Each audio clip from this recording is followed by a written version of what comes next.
সুপ্রিয় দর্শক, আপনাদের সবাইকে স্বাগত জানাচ্ছি বাণিজ্য প্রতিদিনের বিশেষ আয়োজন প্রতিদিন অর্থ বাণিজ্য। আজকে আমরা আলোচনা করব আমাদের রপ্তানি খাতের যেই রপ্তানি আয়ের মাধ্যমে আমরা আমাদের দেশের অর্থনীতি চাকাকে এগিয়ে রাখি, পোশাক শিল্প নিয়ে। পোশাক শিল্প নিয়ে আজকে আলোচনা করব। আমাদের অতিথি হিসেবে উপস্থিত আছেন মোটেক্স গ্রুপের ব্যবস্থাপনা পরিচালক জনাব মাসুদ কবির রানা। আমাদের অনুষ্ঠানে আপনাকে স্বাগত জানাচ্ছি। ধন্যবাদ। শুরুতে আপনার কাছে একটু জানতে চাই যে এই যে জুলাই আগস্ট মানে যে অভ্যুত্থান হলো, অভ্যুত্থানের পরবর্তীতে আসলে আমাদের এই পোশাক শিল্প কেমন চলছে? ধন্যবাদ। এবং বাণিজ্য প্রতিদিনের দর্শক যারা আছেন এবং যারা এই অনুষ্ঠান সরাসরি দেখছেন বা পরে দেখবেন, সবাইকে সালাম জানাচ্ছি, আসসালামু আলাইকুম। এবং আমাদের আজকের এই শোতে সবাইকে অভিনন্দন জানাচ্ছি। আমরা পোশাক শিল্পের আরএমজি সেক্টরের বাংলাদেশে আপনারা জানেন যে আমাদের টোটাল ফরেন কারেন্সির আয়ের সিংহভাগ এই সেক্টর থেকে আসে। প্রায় 84% আমাদের যেটা বৈদেশিক আয়ের এই খাত থেকে আসে। ফলে দেশের এবং দেশের বাইরের, যেহেতু আমাদের এই ব্যবসাটা মূলত বৈদেশিক বাণিজ্য হিসেবে এটাকে মূলত আমাদের এই ব্যবসাটা টিকে আছে।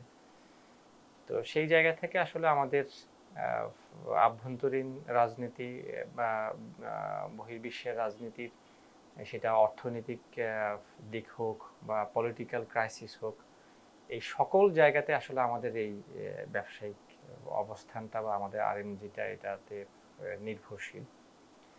তো আপনি যেটা বলেছেন যে আমাদের এই জুলাই আগস্ট আন্দোলন বা অভ্যুত্থান পরবর্তী আমাদের অবস্থান বা আমাদের কোন অবস্থায় আমরা আছি, তো এটা মূলত যেটা হয়েছে যে আমরা প্রথমেই সাধুবাদ জানাই যে আমাদের দেশের একটা দীর্ঘ সময়ের যেটা বলি যে একটা ফ্যাসিজম এখানে এস্টাবলিশ হয়ে গিয়েছিল। রাজনীতির পাশাপাশি সেটা আমাদের ব্যবসায়িক এবং আমাদের অর্থনৈতিক কাঠামোতেও একটা বড় ধরনের আসলে বলবো যে একটা এক ধরনের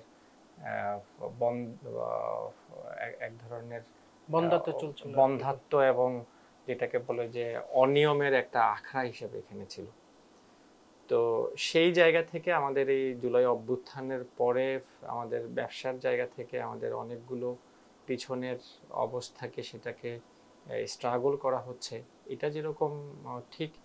পাশাপাশি জুলাই আগস্ট অভ্যুত্থানের সময় সেখানে আমাদের আন্দোলনের জন্য প্রায় এক মাস 10 দিনের মতো সেটা বিভিন্নভাবে আমাদের কারখানাগুলো বন্ধ ছিল। এর পরে যেটা হয়েছে যে এই অভ্যুত্থানের পরে কিছু সুবিধাভোগী শ্রেণী বলা যাবে যে তারা সেটাকে অন্যভাবে ডাইভার্ট করার জন্য, যেটা শ্রমিক অসন্তোষ যেই যেই ধরনের মুভ এবং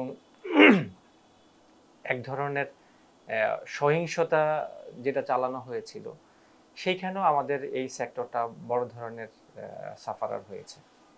এবং আমরা বলবো যে আমাদের ওই 2-3টা মাস প্রত্যেকটা ফ্যাক্টরি, মানে আপনারা দেখেছেন যে পরবর্তীতে ঢাকাতে প্রায় 95টা ফ্যাক্টরি বন্ধ হয়ে গেছে। চিটাগাংয়েও এরকম 25 থেকে 30টা ফ্যাক্টরি বন্ধ হয়েছে। এই অবস্থাকে তারা সেভাবে ফেস করতে পারেনি বিধায়। তো এখন যেটা আমরা বলবো যে মোরাললেস সব জায়গা থেকে মিলিয়ে আমাদের একটা স্টেবল কন্ডিশনে আছে।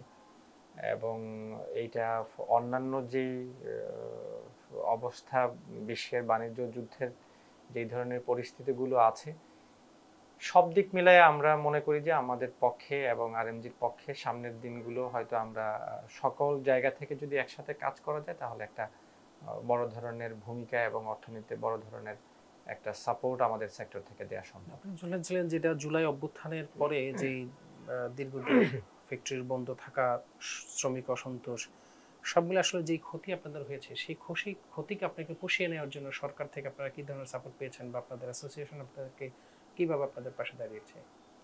এটা খুবই ভালো একটা প্রশ্ন করেছেন যে দুইটার দিক আপনি বলেছেন যে আমাদের এই ক্ষতির পরে সরকারের তরফ থেকে আমরা কি ধরনের সাপোর্ট পেয়েছি এবং আমাদের আরএমজির সবচেয়ে বড় একটা ট্রেড অর্গানাইজেশন যেটা, সেটা হলো যে বিজিএমইর আমাদের ভূমিকাটা কি ছিল।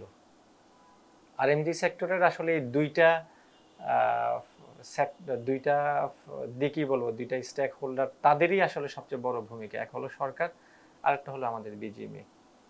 সরকারের পক্ষ থেকে আসলে যেটা হয়েছে যে যেহেতু একটা অনিয়মকে ঠেলে নিয়মের মধ্যে আনা হয়েছে, তো তারা শুরুতে এসে আসলে চেয়েছেন যে যত ধরনের, বিশেষ করে ব্যাংকিং, বিশেষ করে আমাদের পোর্ট, কাস্টমস এবং আমাদের আমদানি নীতি, রপ্তানির ক্ষেত্রে যেই ধরনের অনিয়ম আসলে চলেছিল, সেটাকে তারা একটা লাইনে আনার জন্য তারা চেষ্টা করেছেন। এখন সেই চেষ্টার ক্ষেত্রে যেটা হয়েছে যে অর্থনীতির লাইফলাইনটা এরকম মানে কন্টিনিউয়াস প্রসেস, যে এইখানে আসলে আপনার এক্সপেরিমেন্টের কোনো সুযোগ নেই।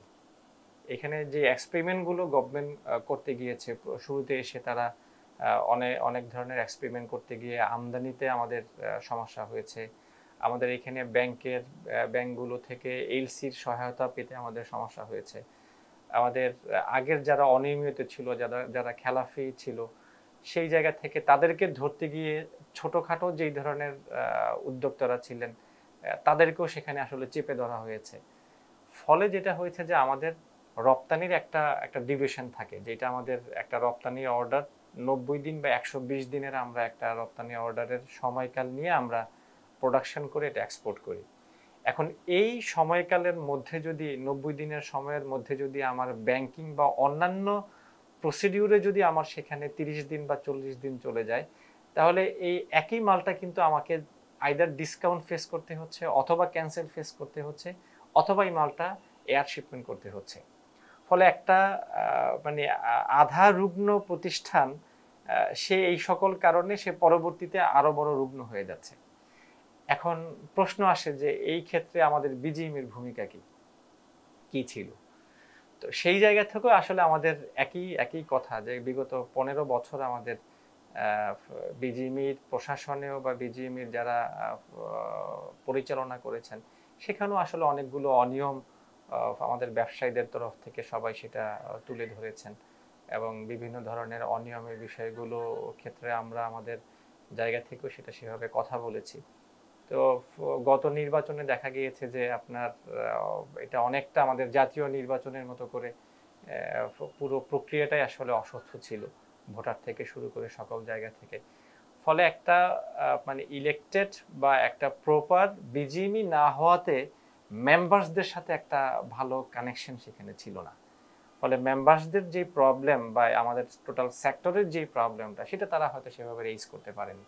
আবার 5ই আগস্টের পরে যেহেতু ওই বোর্ড নিয়ে একটা প্রশ্ন ছিল, সেই বোর্ডটাকেও সাধারণ মেম্বাররা সেখানে প্রেসার দিয়ে সেই বোর্ডটাকেও বিলুপ্ত ঘোষণা করেছে। ফলে প্রশাসক এসেছেন, প্রশাসক একজন সরকারি কর্মকর্তা, উনি ওনার তরফ থেকে যতটুকু সম্ভব উনি চেষ্টা করেছেন, কিন্তু একটা ইলেকটেড বডি বিজিএমই যেভাবে পরিচালনা করলে মেম্বারদের প্রবলেমগুলো বলতে পারেন, এবং মেম্বারের প্রবলেমগুলো তারা সরকারের বিভিন্ন স্টেক হোল্ডারের সাথে যেভাবে কথা বলে সেটাকে সমাধান করতে পারেন, সেই জায়গাটা আমাদের একটা বড় গ্যাপ ছিল। এবং তার মানে হলো আপনার আসলে সরকার থেকে যে ধরনের সাপোর্ট পাওয়ার কথা ছিল এবং বিজিএমএ থেকে যে সাপোর্ট, আসলে ওই পরিমাণ সাপোর্ট আপনারা পাচ্ছেন আসলে ওইভাবে এটা এই সাপোর্ট যদি আপনারা না পান, তাহলে আসলে কোন প্রক্রিয়ায় এই জিনিসটা আপনারা সামনে এগিয়ে নেবেন আপনাদের এই ইন্ডাস্ট্রিকে? এখন এইটা আসলে একটা বড় বিষয় হলো যে যখন আমি আমি আমার যখন প্রতিষ্ঠানের উদ্যোক্তা, আমি যখন আমার প্রতিষ্ঠানের এন্টারপ্রেনার হিসাবে আমি আমার প্রতিষ্ঠানের লায়াবিলিটি সকল কিছু আমার ঘাড়ে, তো তখন এটা আসলে যার যার লায়াবিলিটি ফেস করার জন্য, সেফ করার জন্য, এবং তার প্রতিষ্ঠানকে টিকিয়ে রাখার জন্য, তখন এইটা মানে তার তরফ থেকে ব্যক্তির উদ্যোগ থেকে যার যেভাবে প্রয়োজন সে সেভাবে কাজ করছে। এবং এখানে বলবো যে এই ব্যক্তি যখন একটা বড় পলিসির জায়গাতে তাকে কাজ করতে হয় বা পলিসি চেঞ্জের জায়গাতে যখন তাকে সাপোর্ট নিতে হয়, তখনই কিন্তু একটা করাপশনের জায়গা তৈরি হয়। মানে আমি আমার ফ্যাক্টরি সেভ করার জন্য সেটা ব্যাংক বলেন, এনবিআর বলেন, কাস্টমস বলেন, যেখানে আমি প্রতিবন্ধকতা পাচ্ছি, আমি কিন্তু আমাকে সেভ করার জন্য আমি চেষ্টা করব যে সেখান থেকে আমি উদ্ধার হওয়ার জন্য। এইখানে আমাদের একটা বড় গ্যাপ, যে আমাদের বিজিএমই বা সরকারের তরফ থেকে যে ধরনের একটা সামষ্টিক উদ্যোগে পলিসি সাপোর্ট হিসাবে একটা এত বড় একটা সেক্টরকে যেভাবে সাপোর্ট দেওয়ার, সেই জায়গাটা ঘাটতি থাকার ফলে আসলে এটা ব্যক্তিগতভাবে যে যেভাবে পাচ্ছে সেভাবেই সে সেখান থেকে সে রেস্কিউ হচ্ছে বা তার জায়গা থেকে সে মানে তার নিজেকে সেভ করছে। যারা পাচ্ছে না তাদের ফ্যাক্টরি আইদার বন্ধ হচ্ছে, অথবা সে খেলাপি হচ্ছে, অথবা সে দুর্বল হচ্ছে, অথবা সে ব্যবসা থেকে বের হয়ে যাচ্ছে। তো এর মাধ্যমে তো আমাদের আসলে যে কর্মসংস্থান, একদিকে হলো যে আমাদের ইন্ডাস্ট্রি, আরেকদিকে হলো আমাদের যে কর্মসংস্থান, এই কর্মসংস্থান আসলে সংকুচিত হয়ে আসছে। এই সংকুচিত কর্মসংস্থান আসলে কিভাবে আপনারা সেটাকে আবার প্রসারিত করবেন? নতুন সরকারেরও সেই বিষয়ে একটা নজর আছে যে কর্মসংস্থান মুখে একটু ইয়া করার।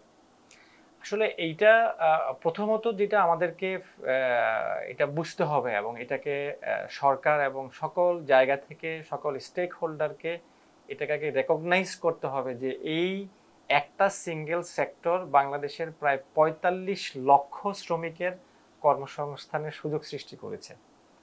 এখন ৪৫ লক্ষ শ্রমিকের কর্মসংস্থান মানে কিন্তু শুধু মানে এই ৪৫ লক্ষ শ্রমিক না। ৪৫ লক্ষ শ্রমিকের যদি আপনি বাংলাদেশের in an average family member ৫ জন করেও ধরেন, তাহলে প্রায় সেখানে ২.৫ থেকে ৩ কোটি মানুষ। গার্মেন্টস সেক্টরের বা আরএনজি সেক্টরের সাথে আমাদের যতগুলো ব্যাকওয়ার্ড লিঙ্কেজ আছে, আমাদের যতগুলো আমাদের অ্যাসোসিয়েট ইন্ডাস্ট্রি আছে, এখানে অ্যাক্সেসরিজ ইন্ডাস্ট্রি আছে, এখানে আপনার ডাইং ইন্ডাস্ট্রি আছে, প্রিন্টিং আছে, এখানে এমব্রয়ডারি আছে, ওয়াশিং ইন্ডাস্ট্রি আছে, ফ্রেট ফরওয়ার্ডার আছে, মানে আপনি ইভেন ব্যাংকগুলো, মানে এখানে এটা চিন্তা করলে কিন্তু আমাদের টোটাল ইকোনমিতে একটা বড় কন্ট্রিবিউশন হলো আমাদের এই সেক্টর। এখন মূলত আপনি যখন চিন্তা করবেন যে আমার এখানে কর্মসংস্থান, এবং কোন ধরনের কর্মসংস্থান, একদম এন্ট্রি এবং প্রান্তিক লেভেলের কর্মসংস্থান, যার সেখানে আপনার কোনো একাডেমিক কোয়ালিটি নাই, অথবা সে কোনো স্কিল তার মধ্যে নাই, কোনো কাজের পূর্ব অভিজ্ঞতা পর্যন্ত নাই, তাকে এখানে আপনার এমপ্লয়মেন্টের ব্যবস্থা করা হচ্ছে এই সেক্টরের মধ্যে। এখন এখানে হয়তো আপনারা দেখেছেন, আপনারা মিডিয়ার ক্ষেত্রে বিভিন্নভাবে এটাকে ট্যাগিং করা হয়, বা এই সেক্টরকে বিভিন্নভাবে বলা যায় যে আপনি আপনি এক ধরনের জনগণের মুখোমুখি দাঁড় করিয়ে দিচ্ছেন, যে মালিকরা শ্রমিকদেরকে ঠকাচ্ছে বা তারা এখানে টাকা পাচার করছে। হ্যাঁ, অবশ্যই সেটাকে আমরা অস্বীকার করি না, কিন্তু সেই সংখ্যাটা কত, আর আপনার এখানে কন্ট্রিবিউশনটা কত, এটাকে যখন আপনি আপনি চিন্তা করবেন, বা এটাকে যখন আপনি কম্পেয়ার করবেন, যে আমার ওইরকম দুষ্ট ব্যবসায়ীদের চেয়ে আমার এখানে যারা মানে সুষ্ঠুভাবে যারা ব্যবসা করতেছে সেই সংখ্যাটা অনেক বেশি, এবং এটা ধারাবাহিকভাবে এটা কন্টিনিউশন করে যাচ্ছে, তাহলে তখন কিন্তু আপনি অটোমেটিক্যালি আপনার এই যে যারা সেক্টরটাকে টিকিয়ে রেখেছে তাদের প্রতি কিন্তু আপনার মিনিমাম একটা থ্যাঙ্কস থাকা উচিত, মিনিমাম আপনাকে সেখানে তাদেরকে রেকগনাইজ করা উচিত, তাদেরকে সেভাবে আপনার অনার করা উচিত। এইটা যখন হবে না, তখন কিন্তু আলটিমেটলি ইন্ডাস্ট্রিতে সবাই এক ধরনের আপনার মানে অনীহা প্রকাশ করবে, যে আমি আমার এত বড় ইন্ডাস্ট্রি করে যদি আমাকে সরকারের তরফ থেকে বা সাধারণ জনতার মানুষের কাছ থেকে যদি আমি এক ধরনের আপনার মানে ব্যাড রেপুটেশন তৈরি হয়, তখন কিন্তু একটা পরের জেনারেশন কিন্তু এই ইন্ডাস্ট্রি টিকে রাখতে পারবে না। তো সেই জায়গা থেকে আমি মনে করি যে এই সেক্টরটা, এই আমাদের ইন্ডাস্ট্রিটা, এটা সবার, এটা বাংলাদেশের সকলের এখানে কন্ট্রিবিউশন আছে। এখানে শুধু শ্রমিকরা না, যে শ্রমিক পরিবার সকালবেলা ঘুম থেকে উঠে কাজ করতে যাচ্ছে, তাকে যে মানে সার্বিকভাবে যতগুলো সহযোগিতা আছে, আপনি দেখেন যে আমরা শুধু একটা সেক্টর চিন্তা করি যে এখানে আমাদের এই ইন্ডাস্ট্রিতে এই এত সংখ্যা কাজ করে, কি পরিমাণ আপনি সকালবেলা দেখবেন যে আমাদের গাজীপুর টঙ্গী এরিয়াতে মানে ৮টার আগে মনে হবে যে একদম জমজমাট অবস্থা, সেখানে কতগুলো পরিবহন কাজ করছে, কতগুলো লোকাল আপনার হোটেল ইন্ডাস্ট্রি সেখানে তারা কাজ করছে, আমাদের লোকাল যে কনজিউমার ব্র্যান্ডগুলা, মানে এখানে কি পরিমাণে এই আমাদের যারা শ্রমিকরা বা আমাদের যারা এখানে ইনভলভ, তারা সেখানে মানে কনজিউমার হিসেবে সেখানে প্রোডাক্ট ইউজ করছে। তো এইটা কিন্তু আমাদের শুধু একটা সিঙ্গেল গার্মেন্টস ইন্ডাস্ট্রি নেই, এটাকে চিন্তা করতে হবে যে বাংলাদেশের একটা ইন্ডাস্ট্রি, এবং এইটাকে যদি আমরা টিকিয়ে রাখতে পারি, তারপরে সেখানে আমরা আমাদের পাশাপাশি আরো অনেক ইন্ডাস্ট্রি আসবে, অবশ্যই আসবে, কিন্তু আমাদের এই সেক্টরটা একটা ফিক্সড সেক্টরকে, যে পরিমাণ শ্রমিক এখানে আপনার ইনভলভ আছে, এটাকে টিকিয়ে রাখার জন্য আমাদের একটা গুড ব্র্যান্ডিং এবং গুড একটা এনভায়রনমেন্ট দরকার, যাতে করে সবাই এটাকে ওন করতে পারে। আচ্ছা, একটা বিষয় হলো আমাদের আসলে জুলাই আগস্টের আন্দোলনের আগে ইউক্রেন রাশিয়ার যে যুদ্ধ পরবর্তী আসলে বিশ্ববাজার ছিল খুব টালমাটাল। এর মধ্যে আবার আপনার সাম্প্রতিক সময়ে আমেরিকার শুল্ক আরোপ, ভারতের ট্রানজিট, এই আমাদের ট্রান্সশিপমেন্ট, এই সব মিলিয়ে আসলে আমরা আগামীর শিল্পটা কেমন দেখতে পাচ্ছেন বা কেমন দেখছেন আপনি?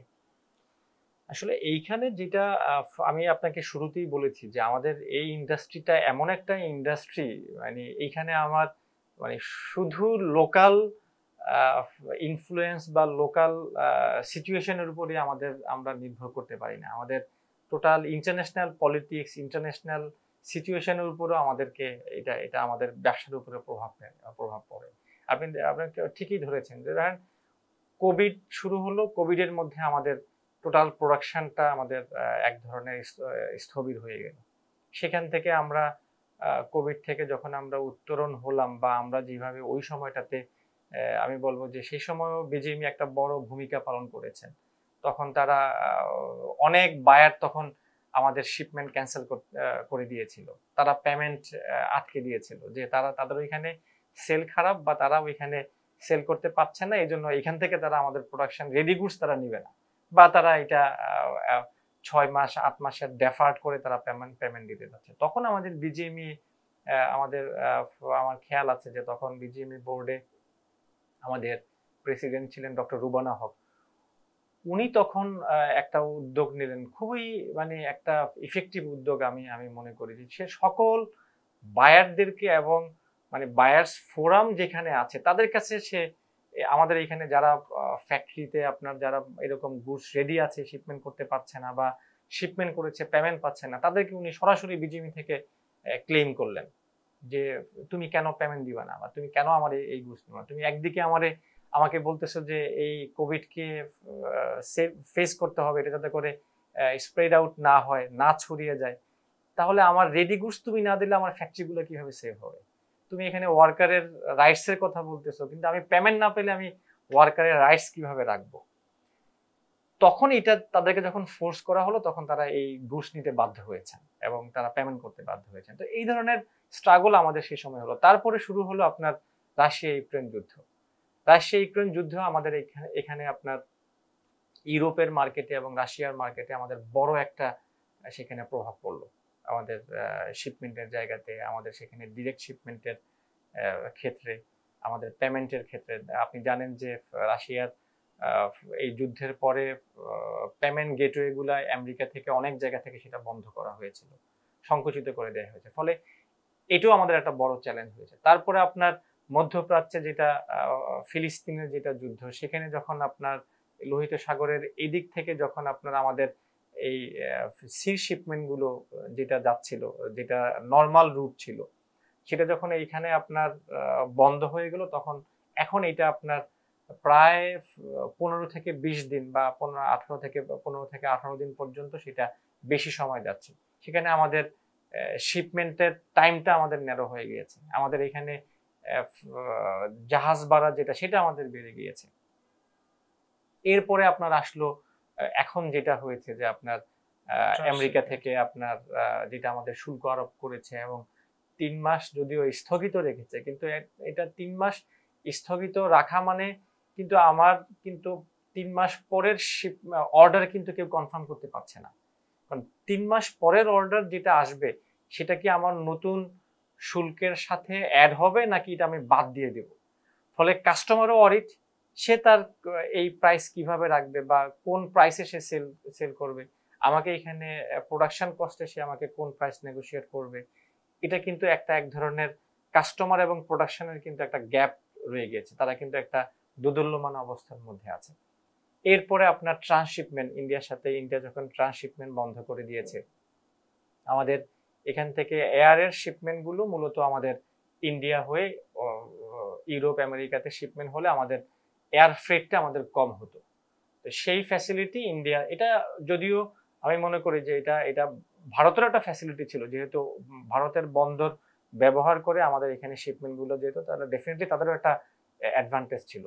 তো এটা বন্ধ হয়েছে। আমি মনে করি যে এই বন্ধের ফলে বাংলাদেশের সক্ষমতাটা বাড়ানোর একটা সুযোগ হয়েছে। আমাদের ইতিমধ্যে সিলেটের একটা কার্গো, যেটাকে মানে স্পেসিফিক কার্গো শিপমেন্টের জন্য সেখানে প্রিভিলাইজ করা হয়েছে।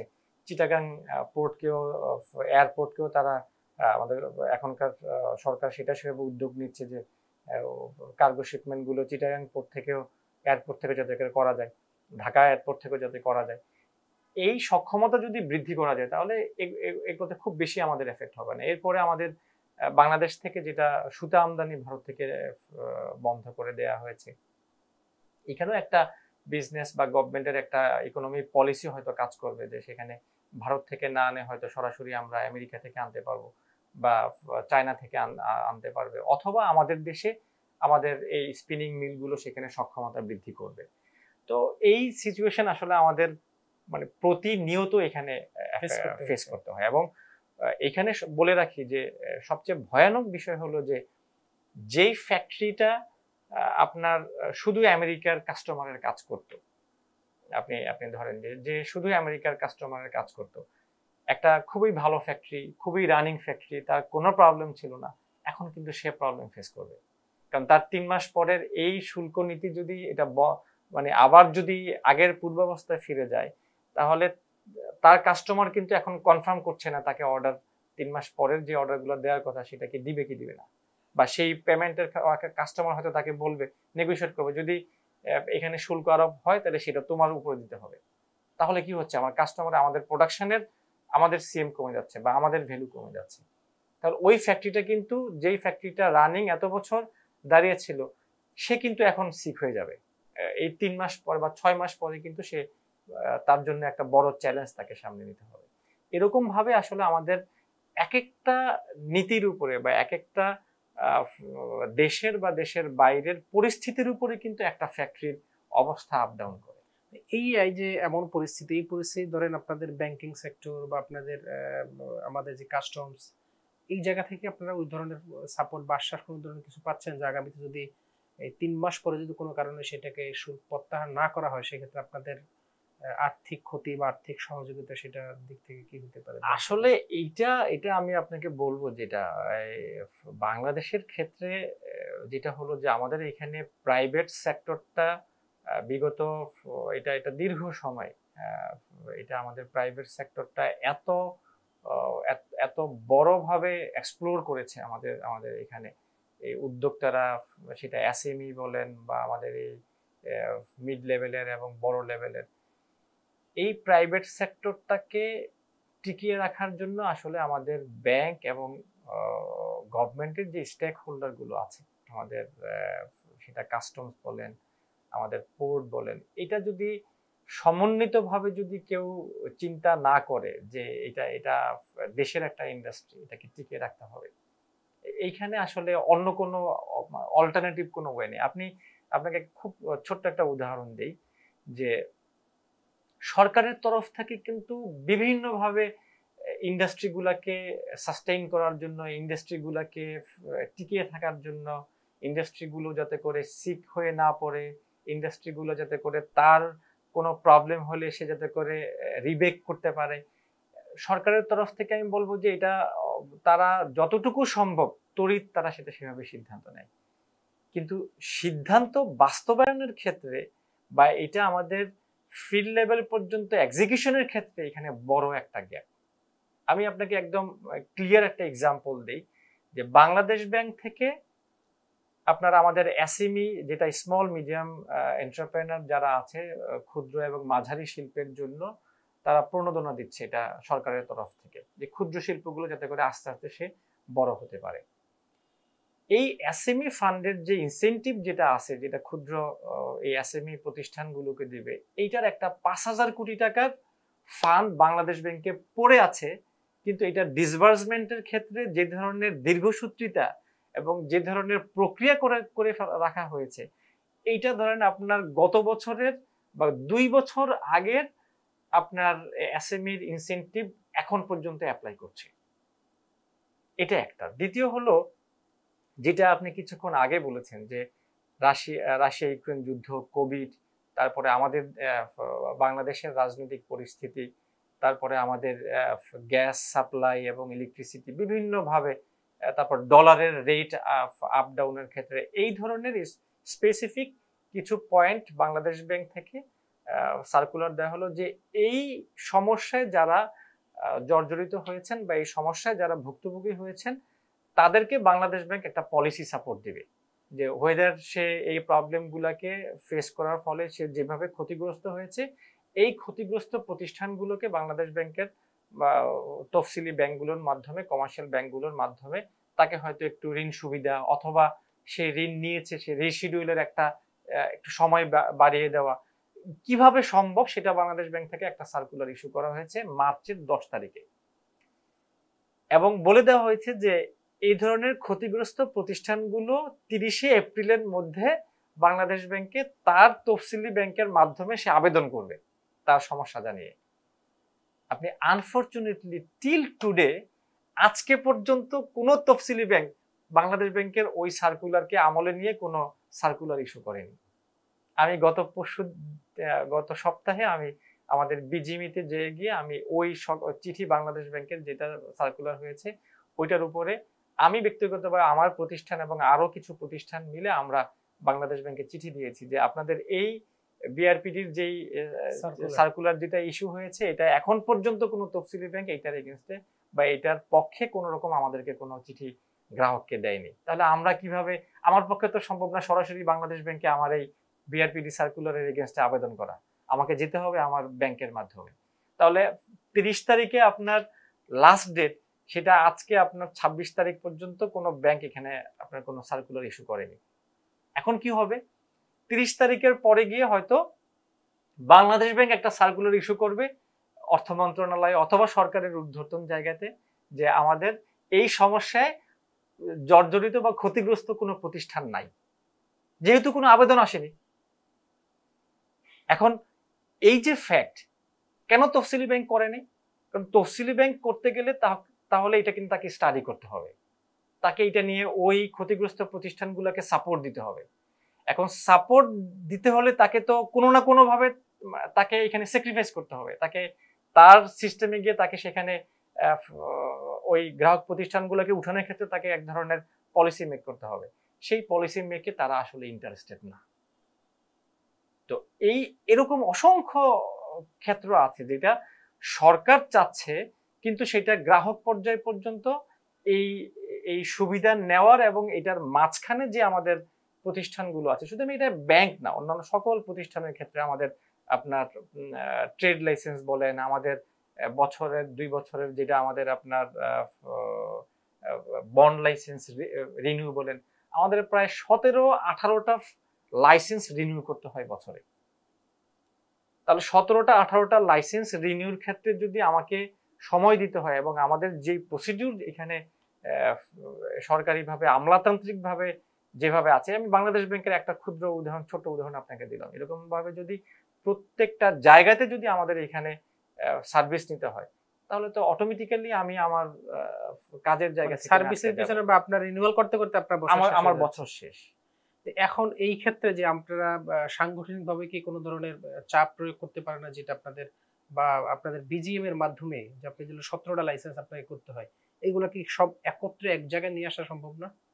দেখেন এইটা খুবই ভালো পয়েন্ট দিয়েছেন যে আসলে বিজিএমই তো একটা ট্রেড অর্গানাইজেশন, তারা তাদের কাজই ছিল আমাদের ফ্যাসিলিটেট করা, আমাদের যেখানে যেখানে সমস্যা, এই সমস্যাগুলোকে আমাদের এখান থেকে বিজিএমই থেকে এটাকে অ্যাড্রেস করে সেই স্ব প্রতিষ্ঠানে তাদের সেটা নেগোশিয়েট করা বা তারা তাদের থেকে পলিসির জায়গা থেকে দেয়া। আনফরচুনেটলি অর ফরচুনেটলি যেভাবেই হোক না কেন দেশের সার্বিক অবস্থার মতো আমাদের বিজিএমও এরকম একটা কি বলবো আমলাতান্ত্রিক জটিলতার মধ্যে ওইটা পড়ে গিয়েছে। ফলে যেটা হয়েছে যে আসলে বিজিএমইর বোর্ডটা এটা ওয়ান কাইন্ড অফ যেটা বলবো যে একটা ব্যক্তির ফ্যাসিলিটেটেড একটা জায়গা ক্ষেত্র সেখানে ব্যবহার হয়েছে। এটা যদিও আমাদের নিজেদের প্রতিষ্ঠান, বাট এটা আমরা বলতে হচ্ছে এই জন্য যে আসলে আমাদের এই ভয়েস রেজটা হওয়া উচিত বিজিএমই থেকে। যতক্ষণ পর্যন্ত বিজিএমই আমাদের ফাংশনালি এটাকে তুলে ধরতে না পারবে, যতক্ষণ পর্যন্ত সরকারের সাথে স্ট্রংলি নেগোশিয়েট করতে না পারবে, ততক্ষণ পর্যন্ত আমাদের এই উদ্যোক্তা লেভেলে আসলে সার্ভিস পৌঁছে দেওয়া এটা সরকারের পক্ষেও সম্ভব হবে না। আমি আমি অনেস্টলি যদি বলি, এটা আমাদের এখান থেকে করতে হবে। এবং আশা করি আমরা বিজিএমই সামনে যেই নেতৃত্ব আসবে বা বিজিএমইতে যেভাবে আমাদের পরিবর্তন হচ্ছে, উই হোপ যে এটা আমাদের একটা ভালো হয়তো সার্ভিস প্রতিষ্ঠান হিসাবে, ট্রেড বডি হিসেবে তারা এখানে লিড দিতে পারবে। আচ্ছা, মাঝখানে আপনি একটা কথা বলছিলেন যে আমরা আসলে বাহির থেকে অনেক কথা শোনা যায়, যেটা শিল্প মানে আমাদের এই রেমিটেন্স একটা বড় ভূমিকা রাখে আমাদের এই শিল্প, কিন্তু তারপরেও আপনাদেরকে বিভিন্নভাবে আপনাদেরকে হেনস্থা করা হয় বা বিভিন্ন কথা, কটু কথা আপনাদেরকে শুনতে হয় যে আপনারা মানুষকে ঠকিয়ে আপনারা নিজেরা আসলে বড় লোক হচ্ছেন, বড় বড় গাড়ি ইউজ করতেছেন, বাড়ি করতেছেন, দেশের বাইরে টাকা পাচার করতেছেন। সব মিলে আসলে আমার জানার বিষয়টা হলো যে রানা প্লাজার পরে অ্যাকর্ড অ্যালায়েন্স বাংলাদেশের এই ইন্ডাস্ট্রিকে একটা মডেল তৈরি করার জন্য যেই ধরনের আসলে এই শ্রমিকদের স্বার্থ রক্ষা, শ্রমিকদের নিরাপত্তা সবকিছু বিবেচনা করে আপনাদেরকে যেভাবে তৈরি করেছে, আসলে এইটার এখনকার পরিস্থিতিকার আপনি আসলে ভবিষ্যতে কেমন দেখতে চান, বা এই শ্রমিকদের অধিকার আদায়ে আপনার আসলে ভূমিকা কি থাকবে? ধন্যবাদ। আমি আমি আসলে খুবই আপনাকে ধন্যবাদ জানাবো, থ্যাঙ্কস জানাবো যে আপনি এই সেক্টর নিয়ে আসলে অনেক কিছু আপনি আপনি জানেন, এবং আপনি অবশ্যই জানবেন যেহেতু আপনি একটি পত্রিকার সম্পাদক এবং আপনারা যেহেতু বিজনেসকে আপনারা লিড দিচ্ছেন। যেই প্রশ্নটা করেছেন এটা খুবই একটা আমাদের এই ট্রেডের জন্য যদি বলি যে আমাদের আমাদের মর্যাদার ক্ষেত্রে বা আমাদের ব্র্যান্ডিং এর ক্ষেত্রে যেটাকে আমাদের রং ব্র্যান্ডিং করা হচ্ছে বা আমাদের সুনাম ক্ষুণ্ণের মূল জায়গা কিন্তু আসলে এটা, এই শ্রমিকদের সাথে মালিক শ্রমিকদের সম্পর্কের জায়গাতে এটা আমাদেরকে সকল জায়গাতে ফেস করতে হচ্ছে। এটা আমাদের ন্যাশনালিও হচ্ছে, গ্লোবালিও হচ্ছে। প্রথম কথা হলো যে একটা ফ্যাক্টরি আমাদের দেখেন আমাদের এই গার্মেন্টস সেক্টরের মধ্যে নন বন্ডেড কিছু ফ্যাক্টরি আছে যারা বন্ডেড ছাড়া তারা তাদের খুবই নিজেদের প্রচেষ্টায় তারা কাজ করছে, ক্যাশ টাকা দিয়ে তারা ফ্যাব্রিক অ্যাক্সেসরিজ কিনে তারপরে তারা এক্সপোর্ট করছে। এরকম একটা আমাদের গ্রুপ আছে, আমাদের এই বিজিএমই তারা মেম্বার আমাদের এই সেক্টরের মধ্যে। তারপরে আছে হলো আমাদের এসএমই সেক্টর, যারা স্মল মিডিয়াম এন্টারপ্রেনার যারা আছে। তারপরে আছে আমাদের বড় ফ্যাক্টরিগুলো, যেটা আমাদের লিড সার্টিফাইড ফ্যাক্টরি আছে আমাদের অনেকগুলো। বাংলাদেশে আপনি জানেন যে সারা বিশ্বের মধ্যে সবচেয়ে বেশি লিড সার্টিফাইড ফ্যাক্টরি আমাদের এখানে, গ্রিন ফ্যাক্টরি এখানে প্রায় 200-রও উপরে ফ্যাক্টরি আমাদের এখানে। কিন্তু পাশাপাশি আমাদের কিন্তু এই ব্যাড রেপুটেশনটা, যেটা আমাদের রং ব্র্যান্ডিং, যেটা এটাও কিন্তু আমাদেরকে বহন করতে হচ্ছে। প্রথম কথা হলো যে মালিকদের উপরে যেই দোষারোপ করা হচ্ছে যে মালিকরা তারা কি বলে আপনার আলিশান গাড়ি বাড়ি আপনার তারা সেখানে তারা লাইফ লিড করছে, তাদের টাকা বাইরে পাচার করছে তারা, এই যেই কথাগুলো আসতেছে, অবশ্যই আমি আপনার সাথে আমি পুরোপুরি একমত না, আবার পুরোপুরি দ্বিমত করি না। আপনি দেখেন যে প্রত্যেকটা সেক্টরে আপনি খারাপ এবং ভালো পাবেন। আপনি স্বীকার করবেন যে বাংলাদেশে জুলাই অভ্যুত্থানের পরে বাইতুল মোকাররমের জাতীয় মসজিদের খতিব পালিয়ে গিয়েছে। তাহলে আপনি যদি এক্সাম্পল ধরেন যে আপনি সেক্ষেত্রে বাংলাদেশের গার্মেন্টস সেক্টরের কতজন মালিক পালিয়ে গেছেন। আপনি বাংলাদেশের 6 লক্ষ 7 লক্ষ মসজিদের এটাকে প্রধান বা আমাদের জাতীয় মসজিদের খতিব, উনি যদি আপনার পালিয়ে যেতে পারে তাহলে তার ভয়টা কোথায়? উনি কি দেশের বাইরে পাচার করছেন? উনি কি আলিশান গাড়ি বাড়িতে এখানে আপনার এনজয় করেছেন, বা ওনার কি অন্য কোনো সংশ্লিষ্টতা ছিল? কেন এটা হবে বা কেন এটা হয়েছে? আমি সেই দৃষ্টিকোণ থেকে আমি অন্য সেক্টর গেলাম না, বাংলাদেশের কতজন সেটা অন্যান্য সরকারি কর্মকর্তা বা অন্যান্য সেক্টরগুলো, সেটা আমি নাই বলি। প্রত্যেকটা সেক্টরে আসলে এরকম কিছু লোক থাকবেই বা আছেই যে যারা আমাদের দেশের অনিয়মকে পুঁজি করে, এখানে আমাদের সিস্টেম লসকে পুঁজি করে তারা এই ধরনের সুযোগ বা বেনিফিট তারা নিয়েছে। এখন এটা বন্ধ করার জন্য কিন্তু আগে দায় থাকবে সরকারের, যে কিভাবে আমাদের গার্মেন্টস সেক্টরে যদি আমি বলি যে আমাদের হলমার্ক কেলেঙ্কারি আপনি আপনি শুনেছেন বা আপনি আপনি জানেন নিশ্চয়ই, যে একটা ফ্যাক্টরির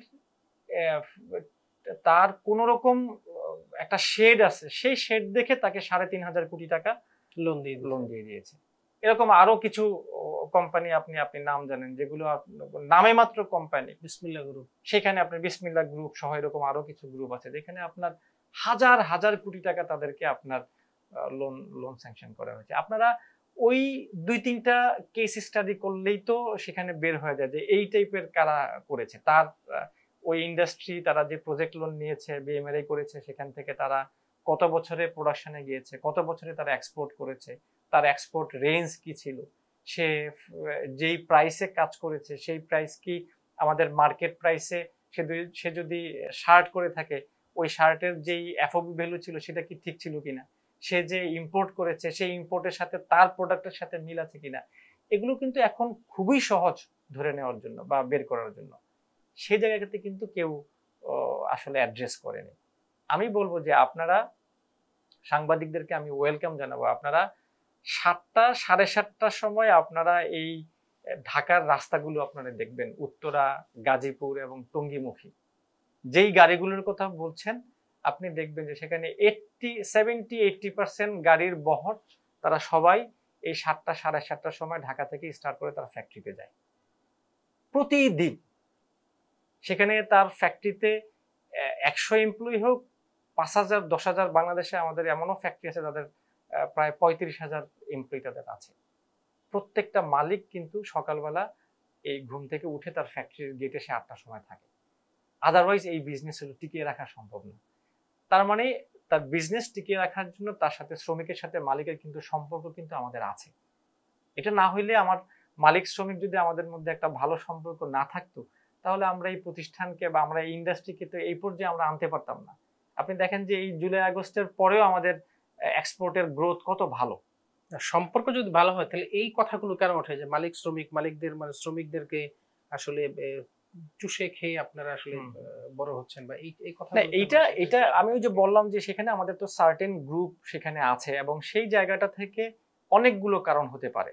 যে আমি এর আগে আমাদের যে ডিসকাশন হয়েছে সেই ডিসকাশনে ওই ফ্যাক্টরিটা আসলে কি সে ইচ্ছাকৃতভাবে শ্রমিকদেরকে ঠকাচ্ছে নাকি সে এই যে এতগুলা ঘটনা ঘটছে, আপনার রাশিয়া ইউক্রেন যুদ্ধ হলো, কোভিড হলো, আমাদের এই যে লোকাল এখানে রাজনীতির পরিস্থিতি হলো, এখন যেই প্রবলেমগুলো আপনার আমেরিকার আপনার এমবার্গো হলো, নাকি এই কারণে সেটা হচ্ছে, এটা প্রথমত আমার দেখা দরকার। আর দ্বিতীয় হলো যে অবশ্যই সেখানে তো একটা গ্রুপ তো আছেই যে সে হয়তো ব্যাংকের টাকা এনে সেখানে ফ্যাক্টরি চালাতে পারছে না বা সে কোনোভাবে অন্যভাবে অনৈতিক পথ অবলম্বন করেছে।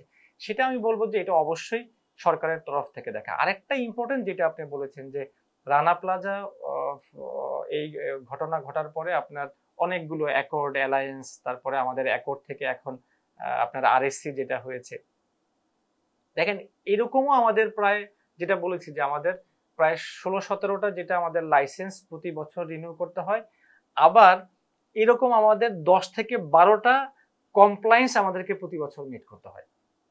এখানে আমাদের আরএসসি মিট করতে হয়, আমাদের অ্যালায়েন্স মিট করতে হয়, আমাদের বিএসসিআই মিট করতে হয়, আমাদের কি বলে এরকম করে আপনার আরো অনেকগুলো, আপনার এক এক দেশের এক এক আপনার কমপ্লায়েন্স আপনার নাম। এখন দেখেন আমাদের এটা কিন্তু এই কমপ্লায়েন্সের ইস্যুগুলো কিন্তু আমাদের এখান থেকে একটা সার্টেন কমপ্লায়েন্স আমাদেরকে কিন্তু এখানে সেট করে দিতে পারবে। প্রত্যেকটা কমপ্লায়েন্সের এগেইনস্টে কিন্তু আমাদের বছরে এক একটা সার্টিফিকেটের জন্য ন্যূনতম 5 থেকে 6,000 7,000 ডলার পর্যন্ত আমাদের খরচ হচ্ছে এবং সেটা প্রতি বছর বছর রিনিউ করতে হচ্ছে। তো এই যে আপনার আমাদের কিছু কিছু আপনার সার্টিফিকেট বলেন বা আমাদের এই ব্যাড রেপুটেশনকে পুঁজি করে কিন্তু এটাকে আপনার ধরে রাখা হয়েছে। যতক্ষণ পর্যন্ত আপনি এই মালিক শ্রমিক সম্পর্ক বা এই ধরনের আপনি রিউমার বা এই ধরনের আপনার রং ব্র্যান্ডিং আপনি চালু রাখতে পারবেন, ততক্ষণ পর্যন্ত কিন্তু এই কমপ্লায়েন্স নামক সার্টিফিকেট গুলো বা অন্যান্য স্টেক হোল্ডার গুলো কিন্তু সেখানে আপনার কাজ করতে পারবে। এটা আমি মনে করি যে আমাদের এটা নিয়েও কাজ হচ্ছে, বিজিএমই থেকেও এটা নিয়ে কাজ হচ্ছে যে কিভাবে এটাকে একটা সমন্বিত কমপ্লায়েন্স সিস্টেমের মধ্যে আনা যায়, যে আমরা যাতে করে এই ধরনের মানে একটা ফ্যাক্টরিতে করে একটা কমপ্লায়েন্স সার্টিফিকেট থাকলে যাতে করে সে সব ধরনের কাস্টমারের কাজ করতে পারে, সেই কাজও উদ্যোগ আচ্ছা, নেওয়া আমরা হয়েছে। শুরুতে একটু বলছিলাম যে বাংলাদেশ ব্যাংক এবং সরকার যদি কোনো ডিসিশন নেয় সেই ডিসিশন আসলে বাস্তবায়নের দীর্ঘ একটা সূত্রিতে কাজ করে। এর পেছনে আপনাদের একটা বড় দুর্বলতা আছে যে আপনাদের আসলে বিজিএম এর এখন রানিং কোনো কমিটি নেই। যতটুকু জানি সামনে নির্বাচন। এই নির্বাচনে আসলে বিজিএম এর আহ, আপনার আপনি একজন উদ্যোক্তা হিসেবে, একজন শিল্প গার্মেন্টস মালিক হিসেবে কি প্রত্যাশা করেন? ওয়েল, এটা তো আমরা আপনি জানেন যে বিজিএমইর নির্বাচন আমাদের 2024-ই হয়েছিল, এবং সেই নির্বাচনটা আমাদের বিজিএমইর গঠনতন্ত্র অনুযায়ী আমাদের 2 বছর মেয়াদ। তো যেহেতু আগের নির্বাচন নিয়ে একটা বড় মোটা দাগে একটা অভিযোগ ছিল যে এখানে অনেক ভুয়া ভোটার ছিল, এবং সেটা নিয়ে আমাদের আগের আহ, দুই প্যানেলের এক প্যানেল থেকে ফোরামের যিনি প্যানেল লিডার ছিলেন, তিনি তখনই এটা হাইকোর্টে রিড করেছিলেন যে এই ভুয়া ভোটার যাতে করে আইডেন্টিফাই করে আমাদের যারা আসল ভোটার বা আসল উদ্যোক্তা তাদেরকে যাতে করে রাখা হয়। তো তখন এটা একটা স্টে অর্ডার নিয়ে এই ভোটটা সম্পন্ন করেছে। আসলে যদি কোর্ট বা আমাদের আইনের শাসন থাকতো তাহলে আসলে ওই 2024-এর নির্বাচনই হয় না, হওয়ার কথা না। কারণ যখন স্পেসিফিক একদম নাম্বার উল্লেখ করে যখন রেড করা হয়েছিল, তো যাই হোক, এটা বিজ্ঞ আদালত যেটা ভালো মনে করেছেন বা সেটা স্টে অর্ডার নিয়ে ওই নির্বাচন সম্পন্ন হয়েছে, এবং পরবর্তীতে জুলাই আন্দোলনের পরে সেই বোর্ডটা আর টিকে নেই। এখন সামনে আমাদের 31 তারিখ নির্বাচন। আমরা এখানে আমাদের মেইনলি দুইটা প্যানেল এখানে আছে। সেই দুই প্যানেল থেকে বা যারাই এখানে নির্বাচন করছে, আমিও ব্যক্তিগতভাবে এই বিজিএম এর নির্বাচন নিয়ে আমারও এক ধরনের ইন্টারেস্ট এবং ইয়ার জায়গা আমাদের আছে, যে যারা বিজিএমই কে বা বিজিএম এর মাধ্যমে যারা আমাদের ইন্ডাস্ট্রিকে সার্ভিস দিতে চায়, এটা সকল সদস্যদেরই একটা আকাঙ্ক্ষা যে একটা ভালো বিজিএমই হোক, অভিজ্ঞ এবং যারা সৎ নেতৃত্ব, যাদের আসলেই ব্যবসা আছে, মানে এই আরএনজি তে যারা লিড দিচ্ছে বা আরএনজি যারা এখনো স্টিল তারা এই ব্যবসাকে ভালোভাবে পরিচালনা করছে, এবং যারা এই সেক্টরটাতে তো আসলে অনেক ধরনের কাজ এখানে জড়িত, এখানে ইন্টারন্যাশনাল মার্কেট জড়িত, এখানে আমাদের বাংলাদেশের এক্সপোর্ট বিজনেসের ক্ষেত্রে আমাদের এক্সপোর্ট ইম্পোর্ট সহ যতগুলো স্টেক হোল্ডার আছে আমাদের এখানে, বাংলাদেশের এটাকে বলা যায় যে সকল মন্ত্রণালয়ের সাথে আসলে এখানে সম্পৃক্ত। সুতরাং এখানে এরকম অভিজ্ঞ এবং যারা এই সম্পর্কে জানেন এবং ব্যবসা যারা বুঝেন এবং এবং যারা নির্বাচিত হবেন তারা বিজিএমইকে সময়ও দিবেন, যাতে করে এটা একটা শুধু একটা নেম কার্ড ভিত্তিক নির্বাচিত সদস্য না হয়। সেই ধরনের যদি প্রতিনিধি বিজিএমইতে আসে, এবং আপনি অবশ্যই আপনার আপনার মনে আছে বা আপনারা জানবেন, জেনে থাকবেন যে 20 বছর আগে বিজিএমইর কিন্তু সারা বাংলাদেশে 20-30 বছর আগে কিন্তু একটা ঐতিহ্যগতভাবে একটা একটা ভাবমূর্তি ছিল। মানে বিজিএমই মানে সে সকল সরকারি দল বিরোধী দলকে সে এক টেবিলে নিয়ে আসতে পেরেছে। বিজিএমই মানে তার ইন্ডাস্ট্রির জন্য, দেশের ইকোনমি এটাকে চালু রাখার জন্য হরতাল, অবরোধ, কারফিউ যাই থাকুক না কেন, সেখানে আপনার এই পোশাক শিল্পকে আলাদা করে রাখা হয়েছে।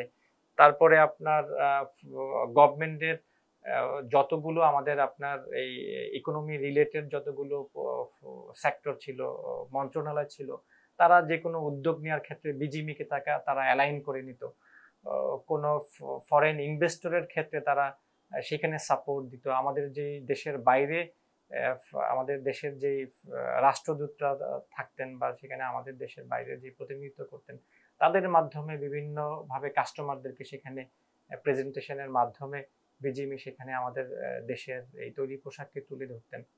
তো এটা তখন আসলে আমরা ছোট ছিলাম বা আমার কাছে একটা ড্রিম ছিল যে মানে once upon a day I will be BGMEA member.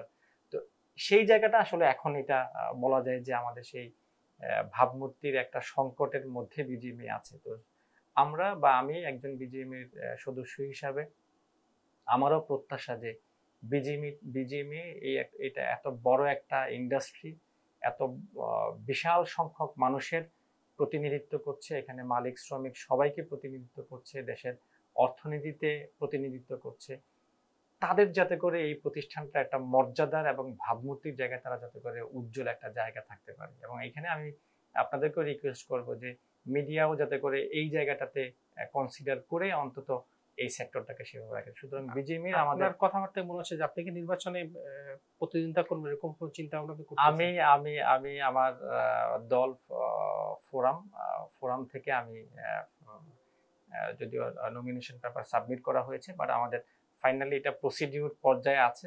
আমাদের মাত্র গতকালকে আমাদের নমিনেশন সাবমিট হয়েছে এবং 6 তারিখে এটা উইথড্র হবে। তো উইথড্রর আগ পর্যন্ত এটা আমাদের যে আমাদের ফোরামের বোর্ড আছে এবং আমাদের ফোরামের যারা সিনিয়র নেতৃবৃন্দ আছেন যারা এটাকে সিলেক্ট করবেন, তখন সিলেক্ট হওয়ার পরে আসলে এটা নির্ধারণ করা যাবে আমি নির্বাচন করছি কি করছি না। ততক্ষণ পর্যন্ত আমি আপাতত আমরা জাস্ট অ্যাপ্লিকেশন সাবমিট করেছি এই পর্যন্ত আর কি। আমরা শেষ মুহূর্তে চলে আসছি। আসলে যেই পরিস্থিতি আপনি পোশাক শিল্পের বর্ণনা দিলেন যে আমাদের ট্রান্সশিপমেন্ট শুল্ক, ইউক্রেন রাশিয়ার যুদ্ধ, জুলাই আগস্ট অভ্যুত্থান, সব মিলিয়ে আসলে আমরা একটা বলা চলে যে সংকটময় সময় আসলে পোশাক শিল্প পার করছে। এই সংকট থেকে উঠে আসার জন্য শর্ট করে যদি বলতেন যে এই সরকারের কাছে আসলে কি দাবি, কি করতে চান? ওয়েল আমি এটা আমাদের আগস্টের পর আমার মনে আছে যে একটা পত্রিকার আয়োজনে একটা সেমিনার হয়েছিল, আমি ওইখানেও একই কথা বলেছি। আমি আজকেও আবার সেটাকে রিপিট করছি। সেটা হলো যে বাংলাদেশের রাজনীতির এবং আমাদের সাংবিধানিক অনেকগুলো প্রতিষ্ঠান এবং জনগণের মতামত এবং জনগণের অধিকার, এরকম বিভিন্ন, আপনি জানেন যে 6 থেকে 7টা বা 8টা কমিশন হয়েছে যে এই বিগত বাংলাদেশ স্বাধীন হওয়ার পর থেকে অদ্যাবধি যে সিস্টেমে চলেছে ওই প্রতিষ্ঠানগুলো বা ওই অর্গানগুলো, সেখানে কি ধরনের সংস্কার দরকার যেটা আরো বেশি মানুষের সাথে সম্পৃক্ত করবে। আমি আশা রাখবো এবং আমি দাবি জানাবো যে এত বড় একটা প্রতিষ্ঠান বাংলাদেশের ইতিহাসের পরে পাটকল বা আমাদের জুট ইন্ডাস্ট্রি বা অন্য বড় ইন্ডাস্ট্রিগুলো বিলুপ্ত হওয়ার পরে, অলমোস্ট যেটাকে বলা যায় এটা শেষ হয়ে যাওয়ার পরে, প্রাইভেট সেক্টরে বাংলাদেশের ইতিহাসে, ভবিষ্যতে হয়তো এটা আরো ছোট হবে বা আরো বড় হবে জানি না, বাট এটা পৃথিবীর ইতিহাসে যে একটা সিঙ্গেল ইন্ডাস্ট্রি এত বিশাল কর্মযোগ্য এবং বিশাল ইকোনমিতে এবং এটা এটা আমাদের কর্ম দক্ষতা এবং কর্মক্ষেত্রে ভূমিকা রাখছে। সুতরাং এবং এটার সাথে অনেকগুলো অর্গানাইজেশন জড়িত, এখানে আমাদের ইকোনমিক প্ল্যাটফর্মের যতগুলো অর্গানাইজেশন আছে সকল প্রতিষ্ঠান এখানে জড়িত। সুতরাং এই দীর্ঘ স্বাধীনতার পর থেকে বা এই ইন্ডাস্ট্রি আসলে 82 সাল থেকে এটা প্রথম শুরু হয়েছে, সেই হিসাব করলো এটা প্রায় 45 বছর এই ইন্ডাস্ট্রি এখন গ্রো হয়েছে। সুতরাং এখন এটা আসলে একটা এক ধরনের এটা সংস্কার বা এটার একটা বিশ্লেষণ হওয়া দরকার, বা এটার একটা খুব ভালোভাবে সকল স্টেক হোল্ডার এবং যারা অভিজ্ঞ আছে বা আমাদের এই ইন্ডাস্ট্রি নিয়ে যারা কাজ করছেন দীর্ঘদিন, এখনকার নতুন এন্টারপ্রেনার যারা আছেন, এখন যারা নতুন উদ্যোক্তা আছেন বা ইন্টারন্যাশনাল মার্কেট যারা যেভাবে রিসার্চ করছেন, এখানে এমপ্লয়মেন্ট নিয়ে যারা রিসার্চ করছেন, আমাদের এখন এনভায়রনমেন্ট ইস্যু একটা বড় ইস্যু, এনভায়রনমেন্ট নিয়ে যারা কাজ করছেন, এই সকল জায়গা থেকে, ইভেন আমাদের এখানে এই পরিবহন সেক্টর থেকে শুরু করে সকল সেক্টরের সাথে কিন্তু এখানে একটা রিলেশন আছে, একটা অ্যালাইনমেন্ট আছে। সুতরাং এই সেক্টরটাকে টিকিয়ে রাখার জন্য বা এটা কতটুকু আমরা সরকারের তরফ থেকে এই সেক্টরকে প্রায়োরিটি দিবে, সেই প্রায়োরিটিটাকে সেট করার জন্য হলেও এখানে একটা কমিশন হওয়া দরকার এবং একটা সংস্কার কমিশন হয়ে এটার নিয়ম বা সিস্টেম কোথায় আসলে ঘাটতি আছে, যদি এরকম একটা সেক্টর থেকে যদি লুটেরা তৈরি হয় তাহলে তো সেখানে স্টপ করতে হবে। যদি লুটেরা তৈরি না হয়ে যদি এখানে ভালো উদ্যোক্তা তৈরি হয় তাহলে সেটাকে এমফাসিস দিতে হবে। কোন প্রক্রিয়ায় এমফাসিস দেবে সেটা আমরা এরকম বিক্ষিপ্তভাবে না বলে বরং একটা কমিশন হতে পারে, কমিশনের মাধ্যমে তারা এটা রিসার্চ করে একটা পেপারস দিয়ে আগামী 20 বছর বা 50 বছরে আরএনজি সেক্টর কোন জায়গায় বাংলাদেশ থেকে থাকবে, বিশ্বে কিভাবে লিড দিবে, বা এখানে কোন প্রোডাক্টগুলোকে এখানে ডাইভার্সিফাইড কি বলে এটাকে আপনার গুরুত্ব দিবে, বা কোন প্রোডাক্টে আমাদের যাওয়া উচিত, এই সকল রিসার্চ করে এক ধরনের নীতিমালা তৈরি হওয়া দরকার। R&D সেক্টরের জন্য, তাহলেই আমাদের এই সেক্টরটা সাস্টেইন করবে এবং সামনের দিকে এটা একটা ভালো প্রতিষ্ঠান এবং ভালো ইন্ডাস্ট্রি হিসাবে দেশের এবং দেশের বাইরে আমাদের প্রতিনিধিত্ব এবং বাংলাদেশকে তারা রিপ্রেজেন্ট করতে পারবে। এতক্ষণ সময় দেওয়ার জন্য আপনাকে ধন্যবাদ জানাচ্ছি। আপনাকেও ধন্যবাদ, এবং যারা এখানে আছেন এবং আপনার দর্শক যারা আছেন তাদেরকে সবাইকে ধন্যবাদ আমাকে এই সুযোগ দেওয়ার জন্য। আশা করি আপনাদের এই প্রতিষ্ঠান এবং বাণিজ্য প্রতিদিনের সম্ভাবনা এবং ব্যবসার ক্ষেত্রে তারাও ভবিষ্যতে ভালো বড় ভূমিকা রাখবে। আমাদের এই বাণিজ্যকে এবং ইন্ডাস্ট্রিকে, সকল ইন্ডাস্ট্রিকে তারা নেতৃত্ব দেবে সামনে থেকে। ধন্যবাদ আপনাকে। সুপ্রিয় দর্শক, আমরা এতক্ষণ দেখছিলাম আমাদের আসলে এই আমাদের অর্থনীতি চাকা যে ইন্ডাস্ট্রিটা সবচেয়ে বেশি বহন করে চলেছে, অর্থনীতিতে যারা সবচেয়ে বেশি অবদান রাখছে আমাদের সেই পোশাক শিল্পের আজকের আমাদের অতিথি হিসেবে উপস্থিত ছিলেন মোটেক্স গ্রুপের ব্যবস্থাপনা পরিচালক জনাব মাসুদ কবির রানা। আপনারা এতক্ষণ যারা আমাদের সাথে ছিলেন সবাইকে ধন্যবাদ জানাচ্ছি। যারা পরবর্তীতে অনুষ্ঠানটি দেখবেন তাদেরকে অভিনন্দন জানাচ্ছি। আল্লাহ হাফেজ। ইউএফটি ফার্স্টের সাথে ট্রেড করুন যে কোনো জায়গা থেকে, ক্যাম্পাসে ক্লাসের ফাঁকে, ঢাকার জ্যামে বসে কিংবা ঘরে বসে। ট্রেডিং এখন হাতের মুঠোয়, তাই ট্রেড করুন যখন খুশি যেখানে খুশি।